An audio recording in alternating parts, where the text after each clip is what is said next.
Hello friends, मैं एक बार फिर से उपस्थित हूँ कहानी सफ़र इश्क का अगला भाग लेकर। इसके पहले भी 54 भाग अपलोड हो चुके हैं।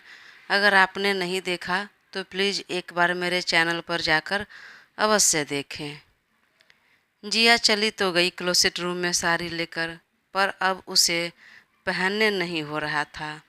उसने पेटीकोट ब्लाउज पहना और साड़ी भी बांध ली, पर उसका पल्लू और नीचे प्लीट्स नहीं बन रहे थे। उसे हेल्प की ज़रूरत थी।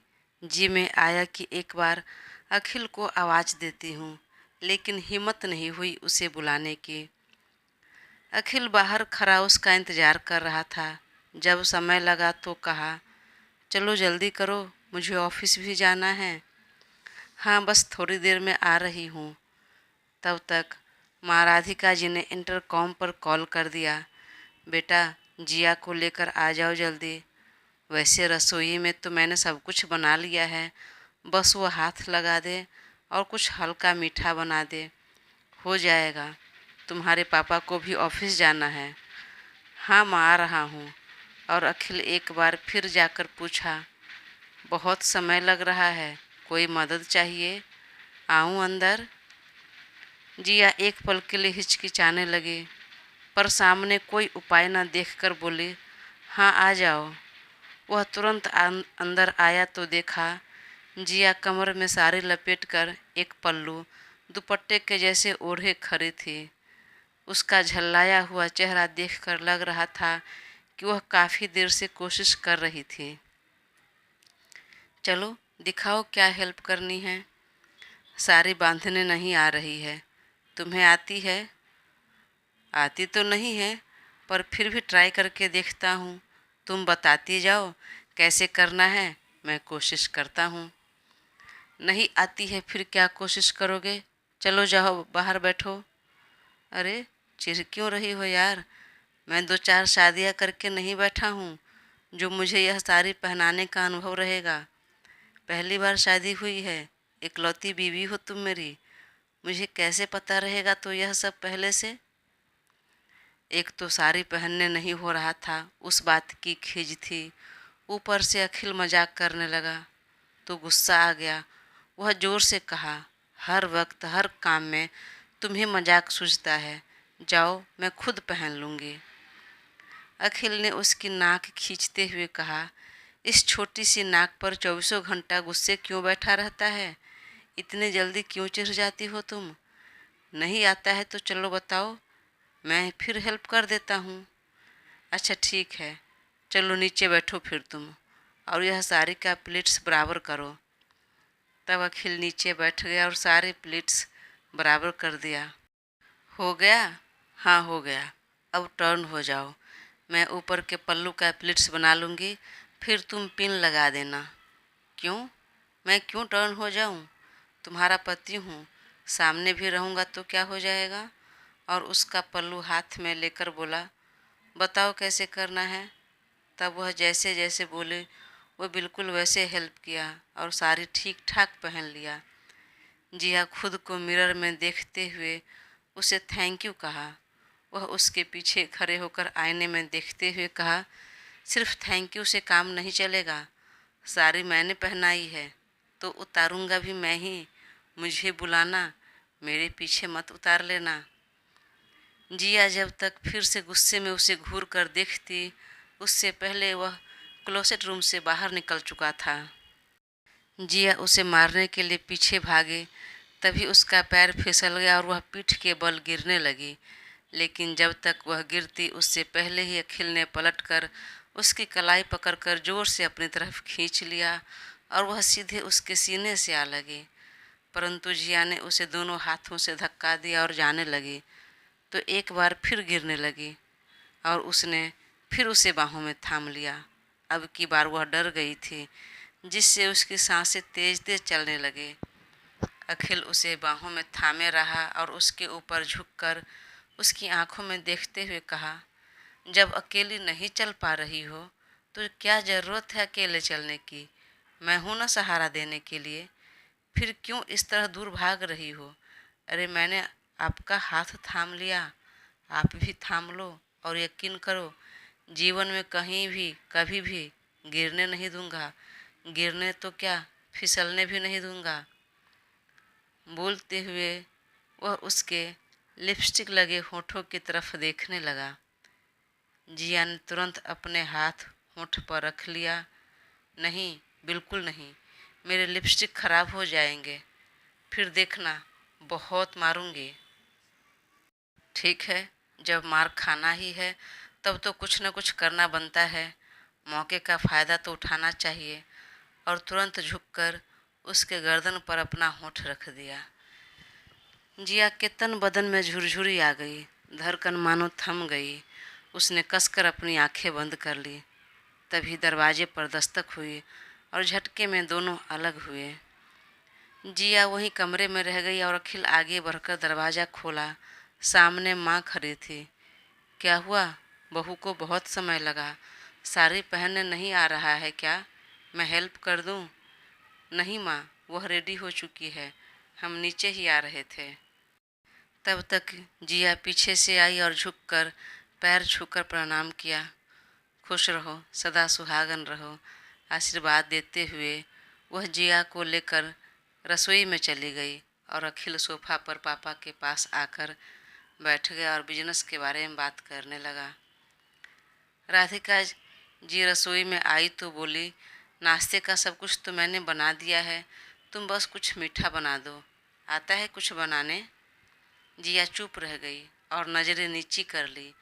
आज तक तो वह रसोई में कभी गई नहीं और ना ही माँ ने जाने दिया, क्योंकि सारा काम, सारा खाना तो पिया बनाती आई थी। उसकी नज़रें नीची देखकर राधिका जी समझ गई और कहा, ठीक है, कोई बात नहीं, मैं हलवा बना देती हूँ। अखिल को और तुम्हारे पापा जी को दोनों को बहुत पसंद है, तुम बस हाथ लगा देना। जी मम्मी।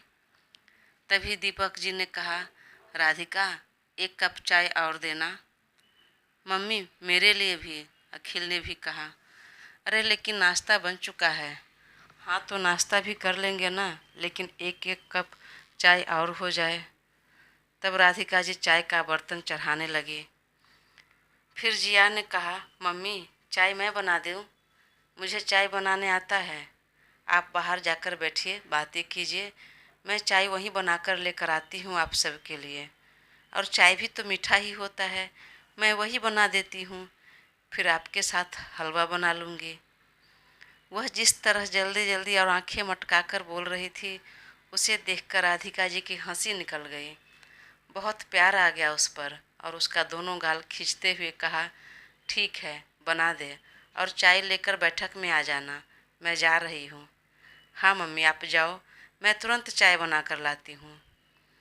तब राधिका जी निकल गए और जिया गाना गुनगुनाते हुए चाय बनाने लगी और कुछ ही देर में 3 कप चाय लेकर बैठक में आ गई और एक एक कप सास ससुर को थमाने के बाद तीसरा कप अखिल को थमा दिया। अखिल ने कप पकड़ते हुए मम्मी पापा की तरफ इधर उधर देखा और तुरंत अपनी एक आंख दबा दी, तो उसने भी चुपचाप उसकी कलाई में अपने नाखून धंसा दिया। अखिल की जोर से आह निकल गई। मम्मी पापा दोनों चौंक गए। क्या हुआ? कुछ नहीं मम्मी, चाय गर्म थी, हाथ जल गया। अरे ठीक से पियो, और चाय वाकई बहुत अच्छी बनी है। थैंक यू बेटा। और हाँ जाओ, तुम अपने लिए भी चाय लेकर आ जाओ, बैठो, तुम भी साथ में पी लो। तब जी अपने लिए भी एक कप चाय लेकर आ गई और चारों एक साथ बैठकर बातें करते हुए चाय पीने लगे। राधिका जी का भी बहुत तारीफ कर रही थी चाय की, पर अखिल ने कुछ नहीं कहा। बेचारी इंतजार कर रही थी कि शायद वह भी कुछ बोले, परंतु वह चुप रहा। चाय पीने के बाद दीपक जी बोले, राधिका, एक काम कीजिए, नाश्ता पैक कर दो और मीठा जो भी है रात को बना देना, हम सब साथ में बैठकर खा लेंगे। अभी देर हो रही है और खाने का मन भी नहीं हो रहा। ठीक है, मैं पैक कर देती हूँ। और अखिल, तुम कार की चाबी लो और चलो, निकलो जल्दी, देर हो रही है। हाँ पापा। बोलते हुए वह चाबी और अपना बैग लेने के लिए कमरे में गया तो पीछे से जिया भी आई। चाय कैसी लगी तुम्हें? बिल्कुल तुम्हारे जैसे, अखिल ने उसकी तरफ देखते हुए कहा, बिल्कुल मेरे जैसे, मतलब तुम्हारे जैसे हॉट एंड कर्ड। वह आगे अपनी बात पूरी करता उससे पहले ही जिया ने जोर से डांट दिया, चुप, बिल्कुल चुप, कुछ भी उल्टी सीधी बातें करने की ज़रूरत नहीं। और अखिल ने तुरंत बात बदल लिया, मैं जा रहा हूँ तो बैठकर टाइम पास मत करना, पढ़ाई पर ध्यान देना। मेरे साले को फ़ोन कर सारे बुक्स वगैरह मंगवा लो। उसने हाँ में सिर हिला दिया और वह उसका गाल थपथपा कर निकल गया। उसके जाते ही जिया के फ्रेंड का कॉल आया कि इस महीने हमें एक प्रोजेक्ट बनाने को मिला है और सारे नोट्स भी सबमिट करना है, तो जो भी इनकम्प्लीट नोट्स है तुम्हारे सब पूरा कर लो। हाँ हाँ, मैं शुरू कर देती हूँ आज से ही। और फिर तुरंत भाई को फ़ोन कर अपने सारे बुक वगैरह मंगा लिया। उसकी पढ़ाई देखकर राधिका जी ने भी ज़्यादा काम करने के लिए फोर्स नहीं किया। उस शाम को अखिल जल्दी घर लौटा तो देखा जिया थोड़ी परेशान थी। अखिल ने अपना कोट का बटन खोलते हुए कहा, चेहरे पर इतने 12 क्यों बजे हैं? पढ़ाई में जी नहीं लग रहा? लग तो रहा है, परंतु सारे नोट्स इनकम्प्लीट है और प्रोजेक्ट भी करना है, जो कि लगता है पॉसिबल नहीं है हो पाएगा, और मुझे समझ में भी नहीं आ रहा है। तो फिर क्या सोचा है, कैसे कंप्लीट करोगी? मैं सोच रही थी कि क्लासेस ज्वाइन कर लेती हूँ। कहाँ पर? कॉलेज के पास ही, वहीं पर मेरी फ्रेंड सब जाती है, मैं भी चली जाऊँगी। कौन चलाता है वह क्लासेस? हैं एक नीरव सर, वही चलाते हैं। अखिल ने कोट उसे थमाते हुए सीरियस होकर कहा, कोई ज़रूरत नहीं है, वह पढ़ाता कम और लड़कियों को घूरता ज़्यादा है, तो घर में बैठकर चुपचाप पढ़ाई करो। क्या समझ में नहीं आ रहा है? दिखाना मुझे, मैं पढ़ा देता हूँ। मुझे तुमसे नहीं पढ़ाई करनी है। और तुम हर जगह इतना हीरो क्यों बन रहे हो? क्या जताना चाह रहे हो कि तुम मल्टी टैलेंटेड हो, सब कुछ कर लोगे, सारे प्रॉब्लम सॉल्व तुम खुद कर लोगे? उसने हौले से उसके सर पर टपली मारा। जो पढ़ाई तुम कर रही हो ना, मैं करके बैठा हूँ और अपने समय का टॉपर भी रहा हूँ, और वाकई मल्टी टैलेंटेड तो हूँ मैं। तुम कहो तो आज रात को दिखाऊं अपना टैलेंट। परंतु जिया ने उसकी बातों का जवाब नहीं दिया और बेशर्म बोलकर मुंह टेढ़ा करते हुए उसका कोट रखने चली गई। और अखिल वहीं बैठकर उसकी बुक देखने लगा। जिया ने जग में से एक गिलास पानी निकाला और उसकी तरफ बढ़ा दिया, लो पानी पी लो। अखिल ने गिलास थामते हुए कहा, अरे वाह, समझदार हो गई हो यार, और बहुत रिस्पॉन्सिबल वाइफ बन रही हो, मेरा इतना ख्याल रख रही हो। फिर ठीक है, अपने सुंदर हाथों से एक सुबह के जैसे चाय बना देना, बिल्कुल अपनी तरह हो। जिया ने तुरंत अपना मुक्का बांध लिया, देखो तुम अपनी बात पूरी करो और मैं फिर कैसे मारना शुरू कर देती हूँ तुम्हें। अखिल ने उसका हाथ पकड़ लिया, जितना तुम मारने की बात करती हो ना, इतना प्यार करने की बात करोगे तो जल्दी ही मम्मी पापा दादा दादी बन जाएंगे। जिया कुछ और बोलती उससे पहले ही उसने फिर कहा, जाओ जाओ चाय लेकर आओ, तब तक मैं तुम्हारा बुक देखता हूँ। और जब तक जिया चाय बनाकर लेकर आई तब तक अखिल उसका बुक देखने लगा। वह चाय लेकर आई और सामने टेबल पर रखते हुए कहा, लो पी लो। अखिल ने चाय की कप उठा लिया और कहा, अब से तुम्हें मैं ही पढ़ाऊँगा, परंतु मुझे तुमसे नहीं पढ़ना है। देखो मैं आपको बता नहीं रहा हूँ और ना ही पूछ रहा हूँ, तो क्या हुक्म कर रहे हो? हाँ बिल्कुल, मैं कुछ देर में फ्रेश होकर आ रहा हूँ, तब तक बुक लेकर बैठो। तभी राधिका जी कमरे में आई। बेटा समधन जी का फ़ोन आया था, पग फेरे की रस्म होगा जिया का। माँ उन्हें कह दीजिए अब कोई रस्म नहीं होगा, कुछ भी नहीं। उसके पेपर हैं, पढ़ाई बहुत है, और पढ़ने में तो इतनी इंटेलिजेंट है ना आपकी बहू कि अभी टेस्ट हो जाए तो सारे पेपर में बड़े बड़े लड्डू लेकर आ जाएगी महारानी। तो अब जो भी रस्में हैं बाद में होता रहेगा। अब जब तक इसकी पढ़ाई पूरी नहीं हो जाती, पेपर नहीं हो जाता, तब तक यह कहीं नहीं जा रही है। पढ़ाई में कोई लापरवाही नहीं होनी चाहिए। अखिल वाकई सख्ती से बोल रहा था, तो राधिका जी भी आगे कुछ नहीं बोली और ना ही जिया ने। वह चुपचाप बुक लेकर बैठी।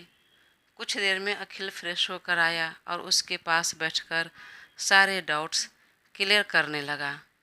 जो नहीं समझ में आ रहा था सारे चैप्टर एक्सप्लेन करने लगा।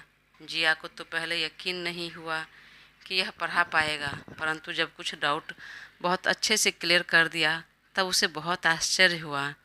वह वाकई बहुत अच्छे से एक्सप्लेन कर रहा था। जिया को सब समझ में भी आ रहा था और पढ़ाई में इंटरेस्ट भी। कुछ देर तक वह अच्छे से ध्यान देती रही, फिर अचानक उसकी नज़र उसके चेहरे पर चली गई और इसी बीच उसका पढ़ाई से ध्यान कब हट गया पता भी नहीं चला। कुछ देर बाद अखिल ने कहा, लो, एक चैप्टर का डाउट क्लियर हो गया, समझ में आया तुम्हें? अब उसकी तंद्रा भंग हुई, अपनी सोच से बाहर आई। हाँ, क्या कहा तुमने? समझ में आया कुछ मैंने जो भी पढ़ाया? हाँ, थोड़ी बहुत। थोड़ी बहुत क्यों? ध्यान कहाँ था तुम्हारा? तुम पर। व्हाट? अरे नहीं, अच्छे से समझ में आया, पर एक बार फिर भी समझा देना तुम। ठीक है, अभी अपना नोट्स करो, मुझे जब भी समय मिलेगा फिर तुम्हें एक्सप्लेन कर दूंगा। और उस रात जब दोनों सोने गए तभी अखिल ने अपना टी शर्ट रिमूव कर लिया। उसे इस तरह देखकर जिया का कलेजा धक से रह गया और तुरंत बोला, अरे क्या कर रहे हो तुम? देखो, तुम चुपचाप उस तरफ घूम कर सो जाओ, मुझे इसी तरह सोने की आदत है। टी शर्ट पहनकर नींद नहीं आती मुझे। बहुत बेशर्म हो तुम, मैं समझ रही हूँ सब, तुम्हारी हरकतें भी और बातें भी। जब सब समझ रही हो तो फिर शिकायत क्यों है? सच में बहुत बेशर्म हो तुम यार। तो क्या अब अपनी बीवी से भी शर्माऊँ? जो तुमको करना है करो, मैं सो जाती हूँ। और एक बार फिर बीच में तकिया रख कर उस तरफ टर्न होकर सो गई और देर रात फिर से वह अखिल के बाहों में आ गई। दिन यूं ही दोनों के प्यार और लड़ते झगड़ते हुए बीतने लगे। उसे रोज़ कॉलेज अखिल ही छोड़ता और लाता भी वही। कभी कभी दोनों में खटपट हो जाती, तब जिया गुस्से में पिछले सीट पर जाकर बैठ जाती। एक दिन अखिल ने उसे पीछे छोड़कर उसकी सहेली को अपने बाजू वाले सीट पर बिठा लिया और उसे पूरा इग्नोर कर रास्ते भर उसकी सहेली से बात करते हुए आया। घर पहुंचते पहुंचते जिया गुस्से में उबल रही थी। अब कमरे में आकर अखिल ने जैसे ही उसे पूछा कि आज का दिन कैसा रहा, वह गुस्से में फट पड़ी। क्यों? अब क्यों आए मुझसे बात करने? उस लड़की को बुला लो, उसी से बातें करो। अरे मेरी जान, तुम गुस्सा क्यों हो रही हो? मैं तो तुमसे ही बात करना चाह रहा था, पर तुम पीछे बैठ गई तो उससे बातें कर ली। वैसे भी बाजू में साली बैठ जाए और बातें कर ले तो फिर तो बात ही अलग है उसकी। साली से बात करने का अपना अलग ही मज़ा है। बोलते हुए वह शर्ट निकाल रहा था। जिया ने तुरंत उसके हाथ से शर्ट फेंका और पूरा चेस्ट को अपने नाखून से मोटे मोटे स्क्रैचेस बना दिए। अखिल ने उसका हाथ पकड़ते हुए कहा, इतना बुरा लग रहा है तो तुम क्यों नहीं बैठी बाजू में? पीछे क्यों गई बैठने? मुझे तुमसे कोई बात नहीं करनी। और उस रात जिया और ज़्यादा तकिया लगाकर मुंह घुमाकर रोते हुए सो गई। और जब वह सो गई तब अखिल ने सारा तकिया चुपचाप हटा दिया और वह पलटी मारकर एक बार फिर नींद में अखिल के बाहों में आ गई। वह रोज़ रात को बीच में तकिया रख कर सोती, पर नींद में अखिल के बाहों में कब आ जाती उसे भी पता नहीं चलता। और एक रात जब उसकी आंख खुली, खुद को अखिल की बाहों में पाकर उसके आश्चर्य का ठिकाना नहीं रहा। वह दूर हटने लगी तो अखिल ने उसे अपने और करीब कर लिया। अब दोनों के होंठ बेहद करीब थे, सांस आपस में टकरा रही थी। जिया का कलेजा धक धक हो रहा था और कंट्रोल करने के बावजूद उसे रहा नहीं गया और धीरे से उसके होठों को चूम लिया। अखिल को सब पता चल रहा था। उसने तुरंत अपनी आंखें खोल दी और कहा, ऐसे नहीं, रुको मैं बताता हूँ कैसे किस करते हैं। बोलकर तुरंत वह उसके ऊपर आ गया और जब तक पिया कुछ समझ पाती उससे पहले ही उसके होठों पर अपने कब्जा कर लिया। जिया की तो सांसें ठहर गई। वह उसे हटाने की भरपूर कोशिश की पर उसका बस नहीं चला। अखिल हिला तक नहीं और कुछ देर बाद अलग होते हुए कहा, अब समझा इस तरह किस करते हैं। तुम्हें किस भी नहीं करने आता है जान, बहुत कुछ सिखाना पड़ेगा तुम्हें। जिया उसे झिड़कते हुए बोली, तुम जाग रहे थे क्या? क्यों, तुम्हें कोई शक है? जाओ, बहुत बुरे हो तुम। कोई नहीं, जब आप प्यार करने लगोगी तब अच्छा बन जाऊंगा मैं। और इसी तरह करीब 1 महीने बीत गए। इस महीने कॉलेज के टेस्ट में जिया को बहुत अच्छे मार्क्स मिले और प्रोजेक्ट भी सबसे बेहतर उसी का था। सब उसे बधाई दे रहे थे कि कौन उसे पढ़ा रहा है, पढ़ाई कैसे करती है वो। और तब उसे अखिल की याद आ गई और चेहरे पर बहुत मुस्कान और बहुत प्यार उमड़ आया। वह तुरंत कॉलेज से निकलकर सीधे अखिल के ऑफिस चली गई। अखिल अभी अभी अपने केबिन से निकलकर मीटिंग के लिए मीटिंग हॉल में जा रहा था। तभी उसके असिस्टेंट रमेश ने आकर कहा, सर, मैम आई हैं। वह जब तक बात को समझ पाता कुछ बोलता उससे पहले ही जिया आई और अखिल को बाहों में भरकर उसके सीने से लग गई और उसे थैंक यू कहने लगी। दोस्तों, कहानी आगे जारी रहेगी। प्लीज़ अपना साथ बनाए रखें और चैनल को सब्सक्राइब कर मुझे ज़रूर सपोर्ट करें। Thank you.